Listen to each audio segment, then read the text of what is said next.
ritrovati in diretta su Telefriuli a questo appuntamento con Voi la linea, che in apertura dedichiamo alla campagna vaccinale che vuole trovare ora la giusta accelerazione, vaccini anche in farmacia. Per parlare di questo ci colleghiamo in diretta da Piazza San Giacomo a Udine con Isabella Gregorato. Qui alle mie spalle vedete un gazebo che è stato allestito per effettuare tamponi rapidi.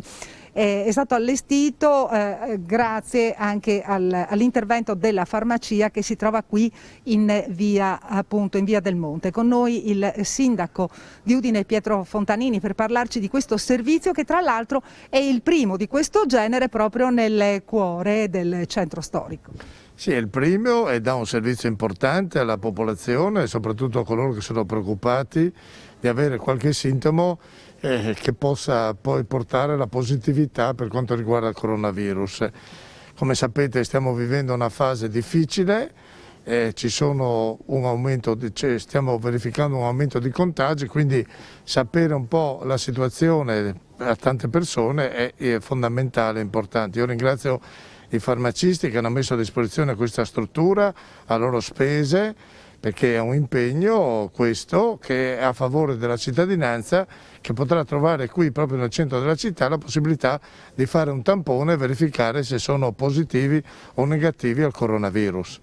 Ecco, con noi anche l'assessore alla sicurezza del Comune di Udine, Alessandro Ciani. C'è stata la necessità di individuare l'area in cui installare questo gazebo? Sì, noi abbiamo messo a disposizione di tutte le farmacie della città gratuitamente la possibilità di occupare suolo pubblico per effettuare questo servizio che è veramente molto importante. Non solo in questo luogo verranno effettuati i tamponi, ma ci sono anche altre farmacie che hanno approfittato di questa possibilità offerta dall'amministrazione comunale, ma insomma, ovviamente un ringraziamento particolare a loro per l'importanza anche simbolica di questo luogo. Ecco, dal punto di vista sanitario, assessore Giovanni Barillari, assessore alla salute, dal punto di vista sanitario, perché è importante avere dei presidi come questo sul territorio? Intanto per decongestionare quelli che sono i punti principali dove vengono effettuati i tamponi, e quindi questo è il primo aspetto, ma soprattutto per essere più vicini alle persone, perché non tutti vogliono o possono muoversi, e quindi avere il punto tampone, diciamo, sotto casa è credo la cosa migliore si potesse realizzare. Noi siamo molto riconoscenti all'Associazione delle Farmacie, nella fattispecie del Monte, ma anche agli altri che si sono resi disponibili, e credo che questo sia il modo migliore per interpretare quello spirito di farmacia dei servizi che oggi si sta affermando. Siamo pertanto molto in contatto come amministrazione, grati anche a Federfarma, con Luca De Grassi, il loro presidente, ci si sente molto spesso, perché ci sono altri servizi importanti che fanno le farmacie, ad esempio quello delle prenotazioni CUP di tutte le prestazioni sanitarie, e anche questo direi che è un servizio che lo fanno completamente gratuitamente e che è credo più nel solco della solidarietà che dell'interesse economico, tutt'altro. E qui con noi ci sono i due farmacisti appunto della farmacia del Monte, Francesco Casasola e Olga Zorzitto. Avete già ricevuto diverse prenotazioni, siete pronti per partire perché cominciate nel pomeriggio? Sì, cominciamo con oggi pomeriggio, abbiamo ricevuto già tantissime richieste, quindi perché il tampone va prenotato almeno il giorno prima oppure il giorno stesso. Questo ci consente di inserire tutti i dati in un sistema che ci ha predisposto Federfarma proprio, e quindi noi poi possiamo inviare direttamente i risultati del tampone all'ASL di competenza e anche direttamente al paziente, che non deve aspettare il risultato del test stesso. Ecco, dottor Casasola, praticamente chi effettuerà i tamponi? Il tampone verrà effettuato come da normativa da un infermiere professionale che già fa questa operazione, quindi è opportunamente addestrato su tutte quelle che sono sia l'utilizzo del tampone sia tutte le norme di sicurezza chiaramente che noi dobbiamo garantire all'utenza. Quindi tutto viene svolto nel rispetto proprio di quelle che sono le normative imposte chiaramente a livello regionale e statale. Questo servizio sarà garantito tutti i giorni oppure avete delle giornate fisse durante la settimana? Inizialmente abbiamo delle giornate fisse, in questo caso noi saremo operativi oggi pomeriggio, giovedì e sabato mattina. Contiamo di mantenere queste due giornate, queste 2 mezze giornate fisse, poi se avremo disponibilità da parte dell'infermiere professionale potremo anche utilizzare altre giornate, chiaramente daremo informazioni all'utenza. Bene, qui da Piazza San Giacomo a Udine è tutto, ringrazio Martina Beraldo per le riprese, restituisco la linea allo studio. Prendendo spunto da una vicenda che sta tenendo banco in questi giorni, quella dell'ex pallavolista del Volley Pordenone che ha raccontato di aver visto interrotto il proprio contratto e di non essere stata pagata perché era rimasta incinta, abbiamo parlato appunto di questa vicenda con il presidente del CONI regionale Brandolin, che dice da qui bisogna partire per considerare anche la situazione però di migliaia di sportivi in tutta Italia che pur risultando dilettanti praticano di fatto, in sostanza, lo sport a livello professionistico, bisogna garantire loro le giuste tutele. È una cosa vergognosa se veramente tutto parte dal fatto che la ragazza sia rimasta incinta, perché insomma è la cosa più bella per una donna e per un uomo poter avere dei figli.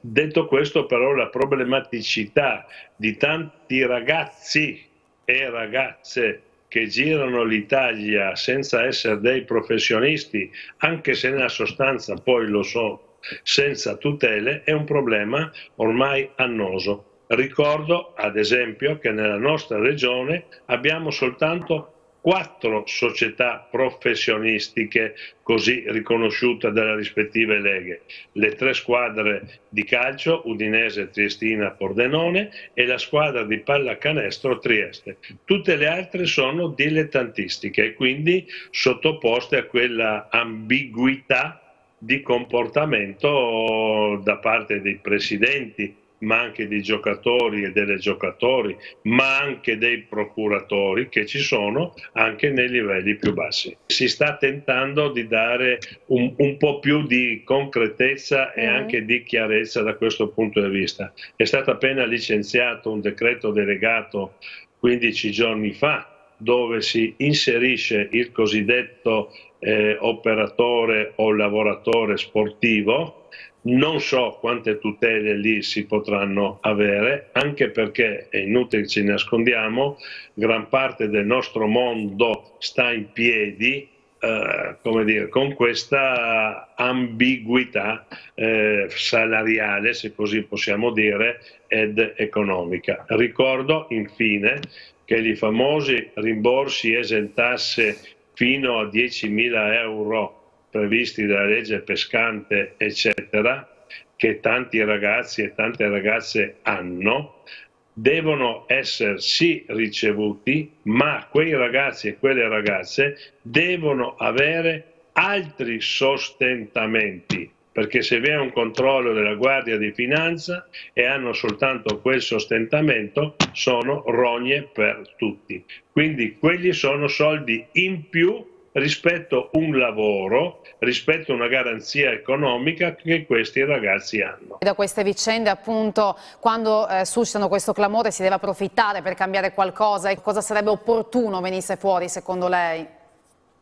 Ma intanto il rispetto verso le donne e cercare di valorizzare, come in parte si fa in alcune brave società della nostra regione, lo sport femminile così come quello maschile, quindi cercare di allontanarci sempre più da quel maschilismo imperante che è nel mondo dello sport. Ad esempio io tra 2 giorni avrò le elezioni, il rinnovo delle elezioni del Consiglio, della Giunta, scusate, della Presidenza del CONI regionale, e cerco di portare 3 donne tra le 9 in Giunta regionale. 2 lo devo fare per legge, ma cerco di portare ancora una proprio per cercare di dare voce a quel mondo che, devo dire la verità, io sono uno tra quelli, insomma, è stato trascurato. Una piccola pausa e torniamo, andremo in diretta Castions di strada perché l'abbiamo sentito dal nostro telegiornale, c'è sconcerto in paese dopo l'incendio, il fatto che l'auto della madre superiore della scuola dell'infanzia è stata data alle fiamme.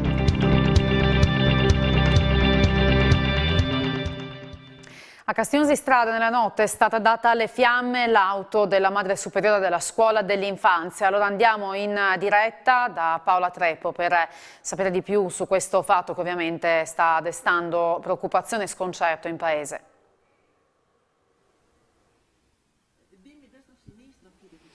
Sì, eccoci Francesca, siamo a Castionzi di Strada nel capoluogo, vedete vicino a me ci sono i giochi dei bambini. Questa notte intorno alle 2 proprio all'interno degli spazi, tra l'altro interni, accessibili solo dopo aver percorso un tratto di strada abbastanza lungo dal cancello principale della struttura, si arriva in questo punto che vedete alle mie spalle, dove era posteggiata la vettura, una Fiat Punto della suora della madre superiora di questa scuola dell'infanzia storica di Castionzi di Strada. Pensate, attiva da 120 anni e parlavamo prima con la suora che adesso è impegnata con i bambini perché la scuola dell'infanzia si occupa di 60 bambini che in questo momento sono nelle aule seguiti dalle religiose. Ecco, come dicevo, intorno alle 2 scoppia l'allarme perché qualcuno entra furtivamente all'interno di questo spazio che è molto protetto, non è visibile dalla strada, raggiunge la vettura di cui non è rimasta traccia perché è andata completamente distrutta, rimossa, lancia un sasso o un mattone contro il cristallo anteriore sinistro o destro, non lo sappiamo, della vettura, per poi versare all'interno dell'abitacolo dell'accelerante. Pare si sia trattato di miscela o comunque di benzina che si trovava nelle adiacenze, utilizzato per i lavori di taglio dell'erba, dei cespugliatori oppure tagliaerba. La macchina quindi è stata data alle fiamme in maniera dolosa. Le persone che responsabili di questo gesto non sono state individuate. Vedete l'incendio che cosa ha causato? Non solamente la distruzione della vettura, ma anche danni importanti a 4-5 finestre alla porta d'ingresso di quelli che sono locali di servizio della scuola dell'infanzia. Le tapparelle addirittura con il caldo si sono sciolte, i vetri si sono infranti. Sul posto la mattina, sul posto sono intervenuti naturalmente nell'immediatezza dell'emergenza i vigili del fuoco che hanno domato l'incendio e si è appurato insieme ai carabinieri della compagnia di Latisano a trattarsi di un incendio doloso, poteva essere anche un incendio accidentale dovuto a cause di natura elettrica come purtroppo spesso accade. Invece in questo caso proprio il rinvenimento di accelerante e di questo sasso o di questo mattone lanciati all'interno della vettura ha dato chiari indizi per quanto riguarda la dolosità del rogo. Le suore sono sotto shock, il sindaco Ivan Petrucco le ha raggiunte questa mattina e sono molto spaventate. Tra l'altro Castionzi di Strada, che è un paese estremamente tranquillo, era stato già ieri diciamo così al centro di un fatto di cronaca particolare, perché al risveglio la comunità locale si è trovata con delle scritte, con degli imbrattamenti in una parte vicina a quella dove ci troviamo, sempre nel centro di Gonars, nel capoluogo in buona sostanza, e qualcuno ha vergato delle scritte con una vernice nera antifasciste, scritte in cirillico, scritte comunque in lingue balcaniche. Il sindaco è riuscito in parte a tradurle, sono antifasciste e non si riusciva a spiegare il gesto, che comunque si è ricondotto a un mero vandalismo come ha detto il sindaco, di una persona che probabilmente non ha null'altro da fare, proprio a poche ore di distanza da quel fatto su cui stanno indagando i carabinieri della stazione di Mortegliano insieme a quei colleghi della compagnia di Latisana. Accade questo incendio doloso estremamente particolare all'interno di una proprietà in cui è difficile, come dicevo prima, accedere. Tra l'altro per fortuna nessuno è rimasto ferito fa molta impressione perché proprio alle nostre spalle ci sono le aule dove ci sono dei bambini piccolissimi e quindi la suora, come ci diceva prima, all'ingresso è stata molto scossa, ha seguito tutte le operazioni di spegnimento, impegnata con i bambini, si scusa per non poter essere presente, naturalmente la comprendiamo e cercheremo magari di sentirla più tardi. Per adesso è tutto qui da Castionzi di Strada. Francesca, ti restituisco la linea. Grazie Paola Trepo. Noi adesso andiamo a Porcia, dove è stato approvato il progetto per il restauro di una delle ville più importanti della regione, un intervento da 4 milioni di euro di fondi ministeriali. Ne abbiamo parlato con il sindaco. Siamo a Villa Dolfina, Porcia, una delle ville più belle del Friuli Venezia Giulia, insieme al sindaco Marco Sartini. Un progetto di recupero di questa villa è in corso da tempo, però adesso ci sono delle importanti novità. Sindaco, quali sono? Abbiamo approvato il progetto preliminare di restauro conservativo di Villa Correr Dolfin e siamo pronti, però con i tempi giusti della pubblica amministrazione, con i bandi di gara, per partire per questo primo lotto di restauri che partirà a gennaio del 2021 e durerà un anno. Abbiamo riscontrato nelle analisi diagnostiche fatte anche nel 2020 durante il lockdown che la villa è in alcune situazioni in ambito molto critico, ci sono infiltrazioni d'acqua, c'è il rischio di perdere e di degradare ulteriormente gli affreschi, quindi abbiamo deciso di intervenire in via molto veloce per consolidare gli affreschi, metterli in sicurezza e mettere in sicurezza la struttura con un consolidamento strutturale, un miglioramento sismico e impedire le infiltrazioni dal tetto. Quali saranno gli step? Allora, la prima fase sarà quella di consolidare gli affreschi per evitare il distacco dalla superficie muraria in seguito alle infiltrazioni d'acqua e al contempo limitare le infiltrazioni mettendo l'impermeabilizzazione del tetto.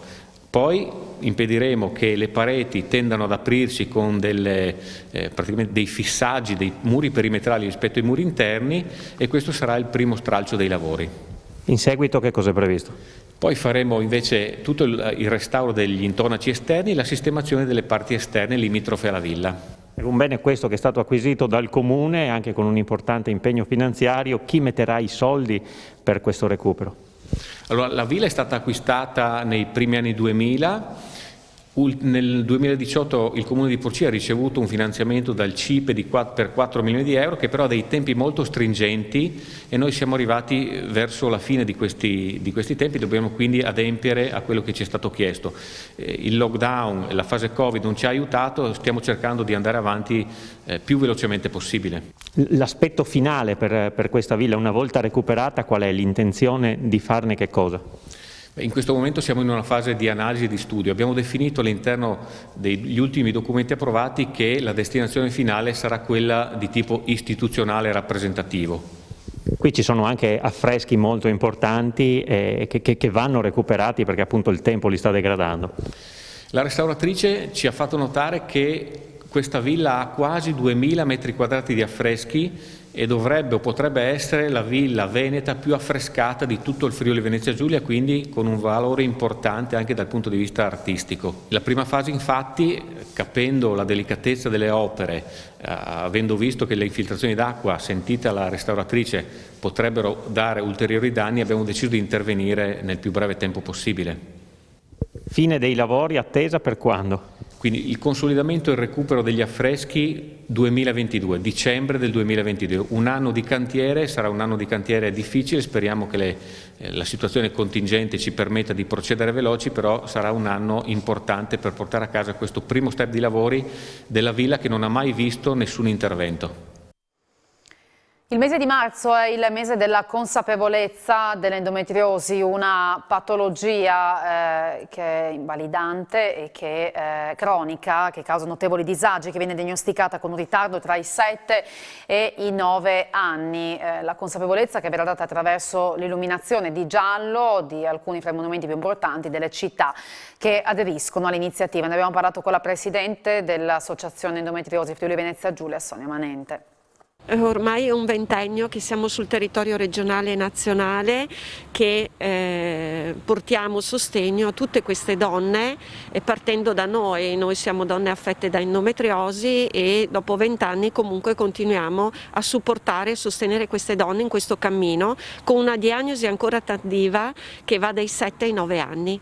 L'endometriosi che cos'è? Sono queste cellule che escono dal loro sito, dal tessuto dell'endometrio e vagano per il corpo, andando ad attaccare gli altri organi, gli altri tessuti, creando dei danni. Alcune volte sono dei danni minori, alcune altre volte sono danni ai reni, ai polmoni, allo stomaco, alla vescica, agli ureteri e quant'altro, intestino, e quindi queste donne si ritrovano con un doppio danno, oltre a una malattia che comunque non ha una ricerca, non ha una vera cura, si ritrovano con dei danni molto importanti che vanno ad inficiare nella vita lavorativa, professionale, sociale e personale soprattutto. In un momento di pandemia molto delicato, perché anche queste donne che soffrono di queste patologie, comunque femminili in generale, come i tumori e quant'altro, in questo momento non hanno una corsia preferenziale. Quante sono le donne in Friuli Venezia Giulia che ne soffrono, insomma, che si sa che ne soffrono, e che consiglio dà magari anche alle donne che hanno un dubbio, insomma, nel senso avvertono qualcosa che non va e vorrebbero, insomma, sapere se di questo si tratta? Il fatto che comunque questa malattia sia subdola ha tantissimi diciamo, come dire, sintomi diversi, può essere anche vista come un'altra malattia. Sicuramente c'è il ciclo mestruale molto doloroso e non fatevi remore a dire che avete davvero un ciclo doloroso, non fatemi remore. Nel momento in cui la diagnosi è troppo tardiva e anche dopo, comunque deve essere seguita da un medico formato, un medico attento e che vi ascolti. Abbiamo questo dato, il 10% che arriva dalla Comunità Europea come identificazione per identificare il numero di persone che possono essere affette da questa malattia. In età fertile ci sono circa 260.000 persone in Friuli Venezia Giulia, il 10% 26.000. Nel poster che insomma lancia la campagna di questo mese si parla di collaborazione con i territori, che è fondamentale. In che senso? Senza il territorio, senza i comuni, senza i cittadini non possiamo divulgare questo tipo di malattia. Abbiamo pensato che contattando i comuni, le istituzioni e facendoci carico di tutto quello che è la burocrazia, poi in effetti riusciamo a coinvolgerli, e quindi facendoci dare, magari non da tutti perché non riusciamo proprio con tutti, il logo, il patrocinio alla nostra iniziativa, illuminare un monumento, esporre uno striscione, esporre il materiale che questo mese dà luce a questa malattia che è l'endometriosi. E per oggi è tutto, grazie per aver seguito A Voi la Linea, arrivederci.